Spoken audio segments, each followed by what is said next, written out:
Bonjour, je suis Julien Dubois, je suis le maire de Dax. Bonjour, je suis Pascal Dagès, adjoint en charge des fêtes. Bienvenue sur Solidax.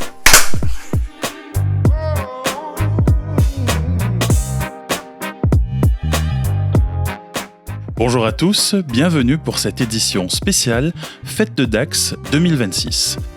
Nous accueillons aujourd'hui Julien Dubois, maire de Dax, et Pascal Dagès, adjoint en charge des fêtes.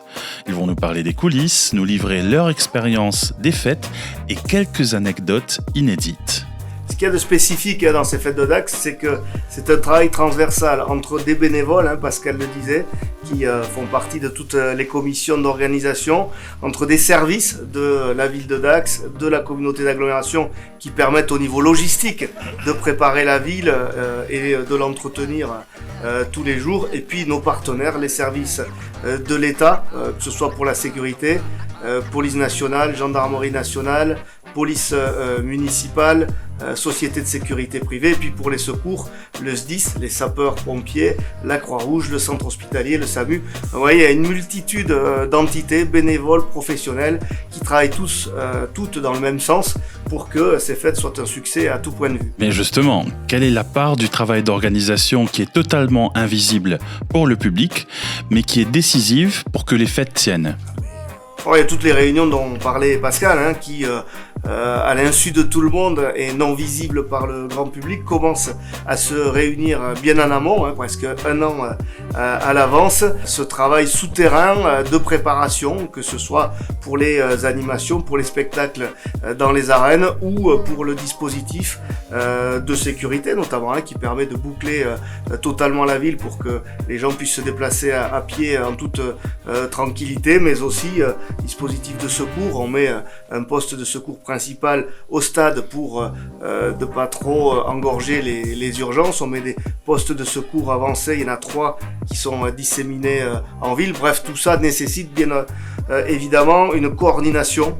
On travaille en toute confiance avec nos partenaires. Chacun sait où il doit se situer pour pas aller sur le terrain de l'autre, et qu'au final, comme dans un orchestre symphonique, il y ait une partition qui se joue de la meilleure des manières. C'est un travail qui porte donc sur toute une année.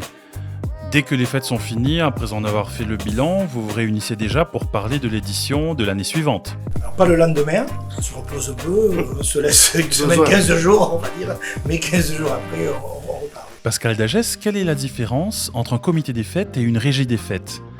Quel est son lien avec la ville ?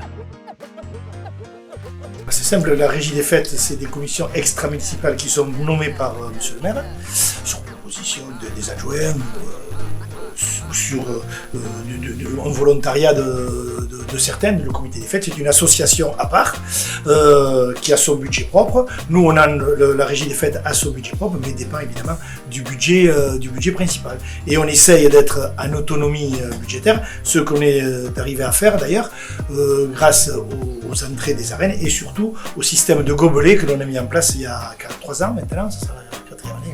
Ça va être la 4e année, qui nous permet d'être entièrement autonome et ne pas attendre une subvention du budget principal vers notre budget annexe. Alors ces fêtes, elles ont un coût pour la ville, c'est incontestable, même s'il y a aussi des retombées économiques évidentes. Pourriez-vous nous dire combien est-ce qu'elles coûtent ? Quelles sont concrètement les retombées pour la ville ? Et surtout, où est-ce que vous placez la limite entre investissement d'attractivité et dépenses publiques ? Alors historiquement, c'est une très bonne question, parce que à Dax, comme dans beaucoup de villes qui organisent de tels événements, les fêtes coûtaient aux contribuables. C'est-à-dire qu'on a eu des déficits sur ce qu'on appelle le budget annexe, celui qui permet d'encaisser les recettes et de payer les dépenses pour les fêtes. On a eu des déficits jusqu'à 400 000 euros sous des mandatures précédentes. On l'avait réduit sur les premières années du mandat commencé en 2020 pour atteindre des déficits de l'ordre de 150 000 euros. Et justement, grâce à une meilleure affluence aux arènes, et donc des recettes supplémentaires de ce côté-là, mais aussi à ce système de verre payant vous achetez votre verre 2 €, il est à vous, on vous le change tout au long des fêtes, mais vous l'avez acheté. Ce système en fait génère un bénéfice pour le cafetier ou l'association qui vous l'a vendu, mais aussi pour la ville. Et grâce à ce système, les déficits qui étaient allés jusqu'à 400 000 € n'existent plus aujourd'hui. C'est-à-dire que les fêtes sont à l'équilibre. Elles ne sont plus payées par le contribuable d'Aqua, mais par l'usager qui vient profiter des fêtes, tous les festaires qui viennent nous retrouver. Et donc, il n'y a plus de coûts à supporter par le contribuable d'Aqua. À l'issue des fêtes, quels seront vos 3 indicateurs pour dire les férias 2026 ont été une réussite? Alors, pour ma part, je vais dire l'affluence d'abord au spectacle d'Orient, évidemment, et ça c'est une première chose. L'affluence dans la rue, avec MyTraffic, on pourra également mesurer la présence de festaires, et surtout évidemment le nombre le plus réduit possible d'incidents. Et les succès rencontrés par tous ceux qui travaillent pour les fêtes, professionnels, associations, qui bien évidemment voilà une occasion de travailler grâce à l'affluence suscitée par les fêtes. Est-ce qu'on peut s'attendre à des changements ou à des nouveautés pour cette édition 2026 ? On a une ville de 22 000 habitants bon, qui connaît une affluence supplémentaire avec les curistes chaque année, mais bien moindre que celle des fêtes. Et donc, cette affluence exceptionnelle sature les réseaux de télécommunications, ce qui nous a mené à ne plus pouvoir communiquer à de nombreux moments de la journée pendant les fêtes. Alors, ne plus pouvoir communiquer pour envoyer une photo, c'est rageant, mais ça n'est pas très grave. Mais lorsqu'on a besoin de retrouver des amis ou alerter les dispositifs de secours ou de sécurité, c'est plus problématique. Donc pour résoudre tous ces problèmes, qu'ils soient de loisirs ou sur le plan de la sécurité, on lance une initiative qui s'appelle jecapte.fr grâce à l'alliance de plusieurs entrepreneurs d'Aqua qui va vous permettre, en prenant un forfait de 3,50 € par jour ou de 15 € pour la durée des férias, d'avoir un dispositif et un réseau supplémentaire qui vous permettra de capter de manière assurée pendant les différents jours des fêtes et donc ne plus avoir ce problème quand vous essayez de faire passer un message ou d'appeler et de ne pas avoir de réseau. Voilà, et au niveau de la programmation, donc deux nouveautés également. On partait d'un constat également, c'est que le marché gourmand, le marché de producteurs qui est le long de la Potinière saturait un peu et les files d'attente étaient assez considérables. En même temps, on a eu des sollicitations de producteurs locaux qui voulaient vendre également leur production. Donc on s'est dit, on va agrandir le village gourmand, on va l'agrandir vers l'Adour avec du service à table. Ça, c'est quand même une belle nouveauté. Les producteurs vont servir à table leurs produits le long des berges de l'Adour, sous les platanes, à l'ombre. Je pense qu'il y a vraiment un endroit magique dont il faudra profiter, dont les festaires devront s'accaparer, Ça, c'est une belle nouveauté. Et ensuite, il y a le 7e géant, qui sera d'ailleurs une géante, une musicienne pour symboliser la musique vivante qui est le cœur de la fête. Pour un événement qui attire plus d'1 million de personnes, quel est le risque numéro 1 que vous préparez et celui que le public sous-estime le plus ? Alors on fait face à une multitude de risques quand on organise un grand événement comme celui-là, que ce soit à Dax ou partout ailleurs en France d'ailleurs. Depuis les attentats de Nice, on est très vigilant avec les services de l'État, encore une fois, sur le risque terroriste, afin qu'il n'y ait pas possibilité d'intrusion de personnes qui souhaiteraient activer une menace de cette sorte.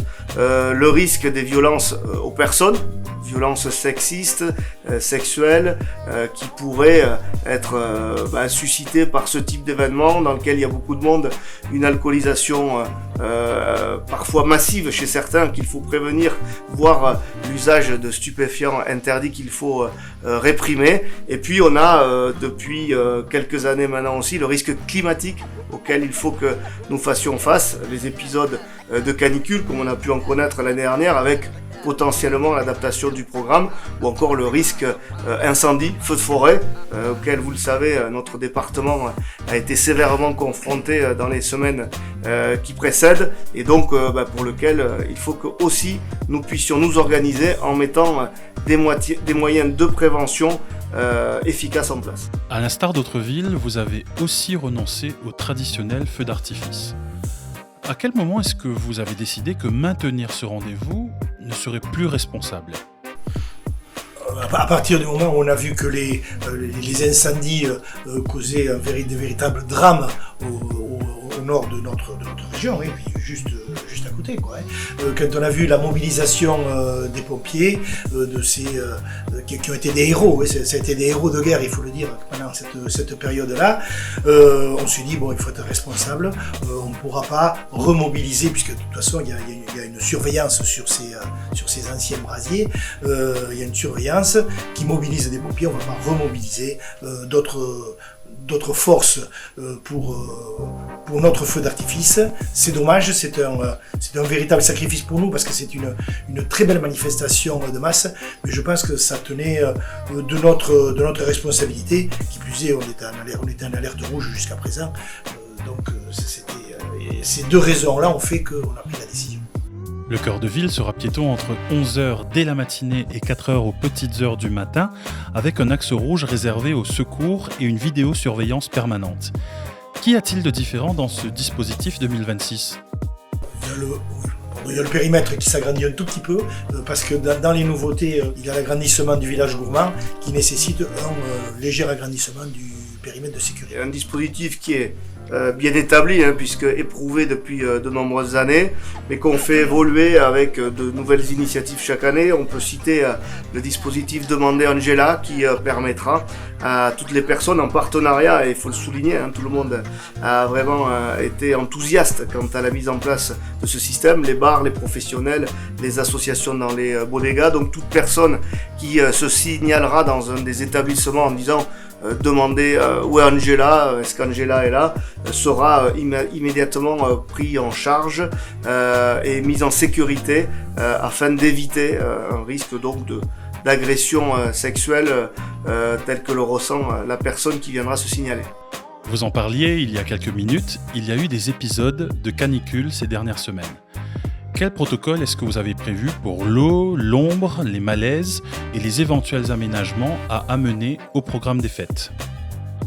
Alors, je le dis souvent à Pascal Dagès qui est là, il faut s'hydrater. Mais s'hydrater avec de l'eau. Et donc, bien évidemment, il y aura possibilité de s'hydrater dans tous les établissements qui sont ouverts, mais on aura aussi des dispositifs supplémentaires que Pascal va vous décrire avec des points particuliers où on viendra prendre de l'eau et puis aussi des maraudes qui permettront de distribuer de l'eau à tout le monde. Oui, il y a des maraudes comme l'association de Caminante qui dépend du département et qui va se déplacer dans toute la ville pour aider justement les gens à s'hydrater. Il y a les Étoiles des Pyrénées qui tiendra une buvette sans alcool, tout comme l'Envolée aussi à l'entrée du parc avec des buvettes sans alcool. Donc ça, pour nous, c'est primordial. Et ensuite, on a déjà préparé le plan B. On avait un petit tour de chauffe l'année dernière, c'est le cas de le dire. Et cette année, on a préparé le plan B sur toutes les férias en décalant certains spectacles d'une heure plus tôt le matin, en supprimant certaines activités sportives non professionnelles l'après-midi, de façon à, en décalant les corridas évidemment, comme on l'avait fait l'année dernière, de façon à permettre de réduire au maximum les accidents dus à la chaleur. Ceci dit, on consulte de manière angoissée tous les matins la météo. La météo nous rassure plutôt, je pense qu'on ne dépassera pas les 30-32 sur cette période-là. Comment éviter que le renforcement des contrôles donne le sentiment d'une fête sous surveillance permanente ? Où placez-vous l'équilibre entre liberté festive et ordre public ? C'est tout l'enjeu, c'est le chemin de crête sur lequel nous déambulons chaque année pour les fêtes parce que, comme vous le dites, il faut que ces fêtes restent nos fêtes, qu'elles soient conformes à ce que nous cherchons quand nous allons faire les fêtes, ce qui est notre culture, notre patrimoine vivant même. Il faut que chacun puisse s'y épanouir comme il le ressent et puis aussi quand même que tout le monde soit en sécurité. Il faut donc que la prévention et la répression ne nuisent pas à la possibilité de faire les fêtes. C'est la raison pour laquelle on a aussi des partenaires qui sont sensibilisés à cette nécessité avec des forces de police par exemple qui sont en civil au sein des fêtes, qui circulent en tenue de festaire et qui sont en capacité d'intervenir s'ils constatent des comportements déviants. On a un système de vidéoprotection peu visible, 80 caméras, qui permettent, puisque les images sont en permanence diffusées dans notre poste de commandement, de constater là aussi des dérives potentielles pour intervenir immédiatement et tuer par exemple une bagarre dans l'œuf. Donc il faut que le dispositif il soit là, il soit efficace, il soit connu, mais assez discret aussi pour que l'ambiance de fête reste conforme à ce que nous aimons, et on constate que c'est le cas chaque année. Et le fait qu'on ait préparé un plan B également rassure, les fêtes auront lieu, elles seront peut-être changées à la marge au niveau des horaires, mais elles auront lieu, elles savent qu'avec ces nouveaux horaires, les festailles seront mis à l'abri de la chaleur de manière efficace, sans que les fêtes soient troublées majoritairement, et surtout elles auront lieu, ça c'est sûr. Combien d'agents de la ville et du Grand Dax seront mobilisés avant, pendant et après les fêtes, et quels métiers sont concernés ? Alors en fonction de tous les paramètres, sécurité, secours, agents effectivement de la ville et de l'agglo, on a plus de 250 personnes qui sont mobilisées chaque jour. En fonction, en plus des journées de plus grande affluence, on peut avoir un peu plus de personnes. Mais entre 250 et 300 personnes tous les jours mobilisées pour travailler à ces fêtes. Et concernant la ville et l'agglomération, c'est vraiment transversal. Ça va du cabinet qui prépare tout un tas de choses pour l'organisation des manifestations et des invitations, ou de l'association de nos partenaires, le service communication qui travaille à faire connaître tout ce qui est proposé, le service bien évidemment des fêtes qui coordonne l'ensemble des animations et de la logistique nécessaire, et puis les services un peu plus techniques qui sont concernés par l'entretien des rues, par la mise en place de tout le système par exemple de barriérage pour protéger les endroits sensibles de la ville, service voirie qui tous les matins à partir de 4 heures va commencer le nettoyage des rues de la ville pour que, et ça impressionne beaucoup de monde, dès le lendemain matin, alors qu'il y a eu une liesse importante dans les rues pendant la journée précédente et la nuit, la ville a retrouvé sa propreté comme si pas grand chose ne s'était passé. Donc effectivement ça fait appel à beaucoup de services. On a un service manifestation qui installe tout un tas de podiums ou d'autres aspects techniques nécessaires pour l'organisation des animations. Bref, un travail colossal, mais qui se fait en toute sérénité, parce que, encore une fois, les gens sont rompus à l'exercice, et deux, et c'est très important, ils sont extrêmement fiers de participer à l'organisation des fêtes de leur ville, des fêtes de Dax, qui sont emblématiques bien évidemment pour notre ville. Ces agents justement travaillent dans un environnement bruyant, dense, parfois alcoolisé et exposé aux incivilités. Comment protégez-vous leurs conditions de travail et leur sécurité ? Alors, ils sont protégés au même titre que tous ceux qui viennent faire la fête, c'est-à-dire que ils sont potentiellement aidés par le dispositif de sécurité si nécessaire, mais très franchement et de manière globale, et c'est un peu ce qui est exceptionnel dans nos fêtes, à Dax comme dans d'autres villes bien évidemment, c'est que l'immense majorité des personnes qui viennent faire la fête, on parlait de 1,2 million, ou en tout cas de plus d'1 million de personnes, ils viennent dans un état d'esprit totalement positif, totalement bienveillant, et ils ont à cœur de faire les fêtes sans perturber le système d'organisation. Donc très franchement, la nécessité de recourir aux forces de sécurité pour nos agents, elle est assez rare. Bien évidemment, on n'hésite pas quand c'est nécessaire, mais elle est vraiment anecdotique au regard du nombre de personnes qui font la fête. Est-ce que chacun, vous avez en tête l'image d'une scène précise, vécue lors d'une précédente édition, qui résume un peu ce que les agents accomplissent, sans que forcément le grand public ne le voie ou ne le réalise ? Nous, on consacre un matin pendant les fêtes, et je sais que Pascal y tient beaucoup, à aller à 6h du matin accompagner les agents qui procèdent au nettoyage. Et moi, pour répondre à votre question de manière spontanée comme ça, si je devais garder une image, c'est leur passage, alors de manière presque organisée, de manière presque militaire, de rue en rue, avec le renfort d'ailleurs, c'est à souligner, d'équipes d'autres villes, de Bayonne, Mont-de-Marsan, ou un peu plus loin qui viennent nous aider. Cette organisation qui quadrille la ville et qui fait que au fur et à mesure de leur passage, les rues ont retrouvé leur apparence entre guillemets normale. Ça c'est vraiment à ce moment-là qu'on touche du doigt l'efficacité de leur travail. C'est l'improvisation dans le professionnalisme, le professionnalisme dans l'improvisation qu'on doit avoir à certains moments, et notamment après les corridas où là les spectacles s'enchaînent et il suffit qu'il y ait un triomphe ou un gros problème avec des taureaux, un ou deux taureaux à changer, qui se cassent une corne comme ça derrière dans les coulisses, dans le backstage, comme on dit maintenant, mais dans les coulisses, dans les chorales, il y a des professionnels dirigés par David Roca qui sont obligés d'aller à toute allure, d'improviser, tout en sachant qu'il y a souvent un spectacle taurin comme le Courlandais. C'est tout ça, il faut le faire très vite. Il y a toujours ce moment d'angoisse, de stress, mais on est toujours arrivé à résoudre ces problèmes-là. Et heureusement, je croise les doigts. J'espère que ça va continuer comme ça longtemps. La magie du direct. La magie du direct. Les bodegas, peñas, associations et estanquettes sont-ils pour vous de simples exploitants temporaires ou de véritables co-organisateurs de l'ambiance et de la sécurité ? Pour moi, ça fait intégralement partie de la fête. C'est ce qui amène la convivialité à la fête. Il y a des peñatories là, sur le thème taurin, il y a des estanquettes où là c'est la convivialité, les associations sportives ou les quartiers de Dax qui viennent servir avec tout leur savoir-faire la bonne nourriture de notre région, les bars également. Je veux dire, tout ça, ça fait partie de ce gigantesque festival que sont les fêtes de Dax.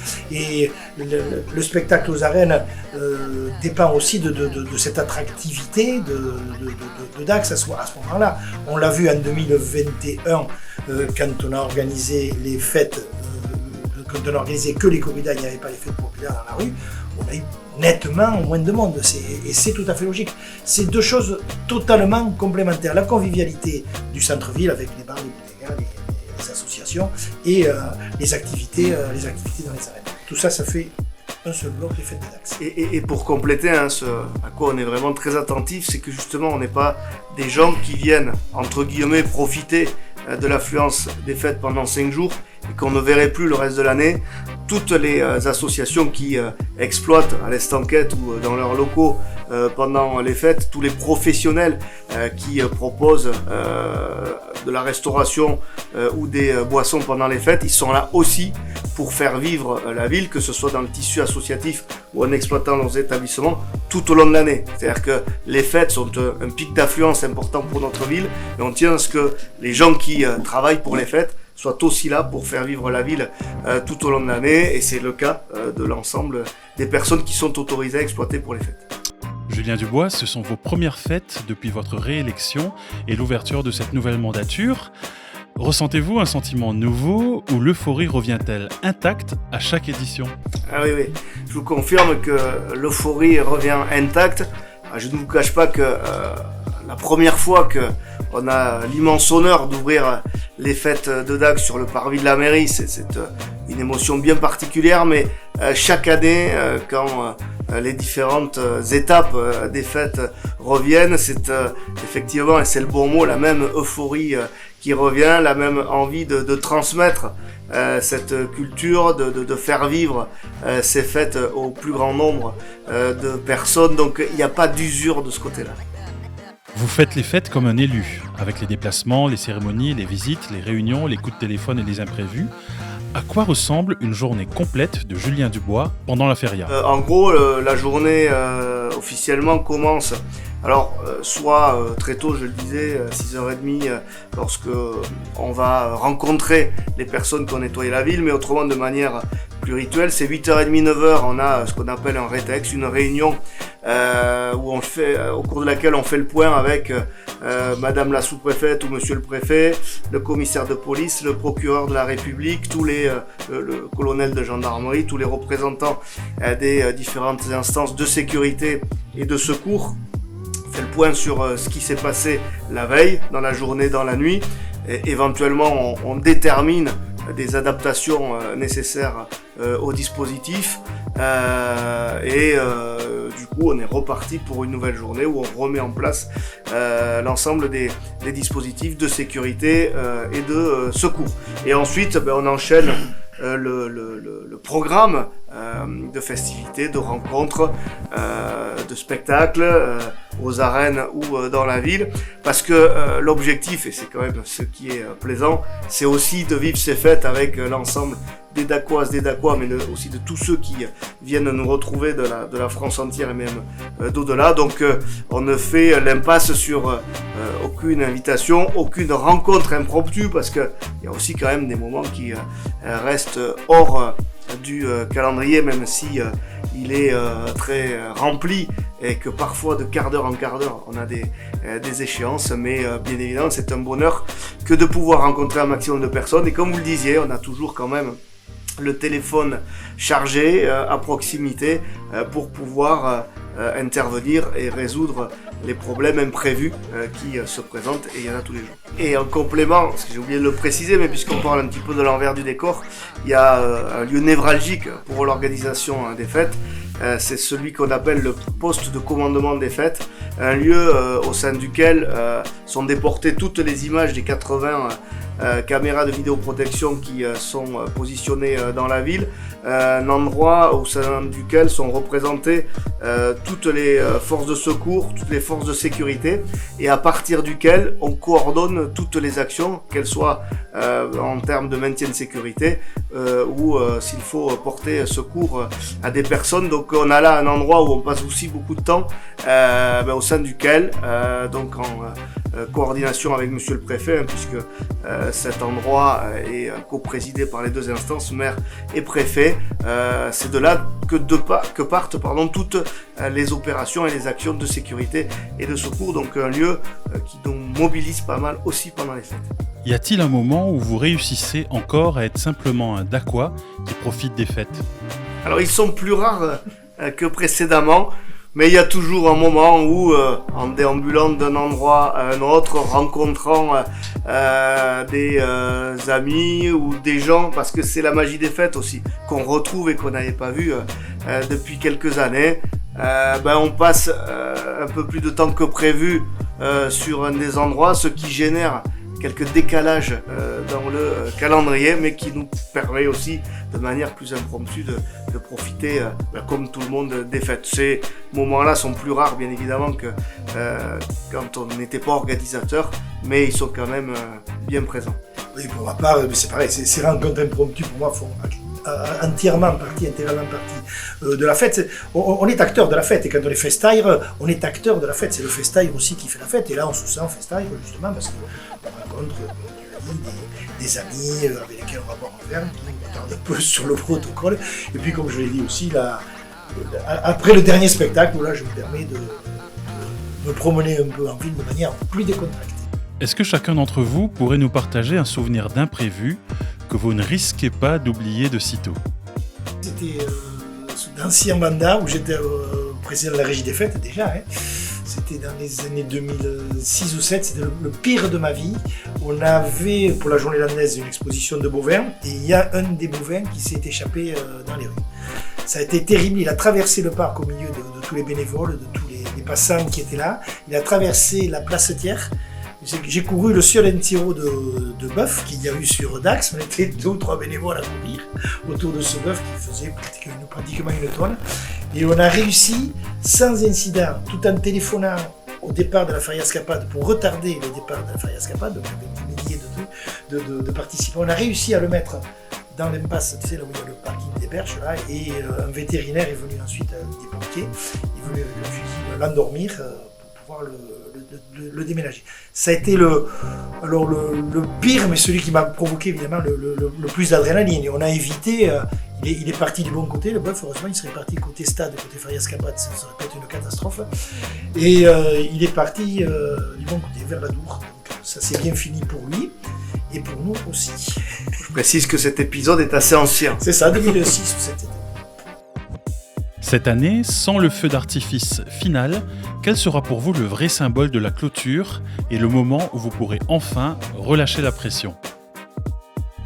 Alors la clôture aura quand même lieu de manière formelle. En général, on fait ça dans dans le parc de la mairie sur la scène des polissons parce que il faut qu'il y ait un moment où on acte la clôture, où on reprend les clés de la ville qu'on avait confiées aux jeunes qui représentent la jeunesse de la cité. Donc ça c'est pour le plan formel, c'est à minima bien évidemment par rapport au feu d'artifice, mais il y a quand même une cérémonie empreinte d'émotion. Et réellement ensuite c'est quand le dernier festaire a quitté le dernier bar ou la dernière bodega que les derniers véhicules de nettoyage sont rentrés. Et d'ailleurs, pour tout vous dire, on a le lendemain, ça sera à midi cette année, un repas qu'on offre à tous ceux qui ont travaillé à l'organisation des fêtes pour tous se retrouver dans un cadre détendu, un pour les remercier, et puis deux pour témoigner tous ensemble du tour de force qui a été mené cette année encore. Pour ma part aussi, moi c'est ce repas qui symbolise vraiment la fin des fêtes et le soulagement.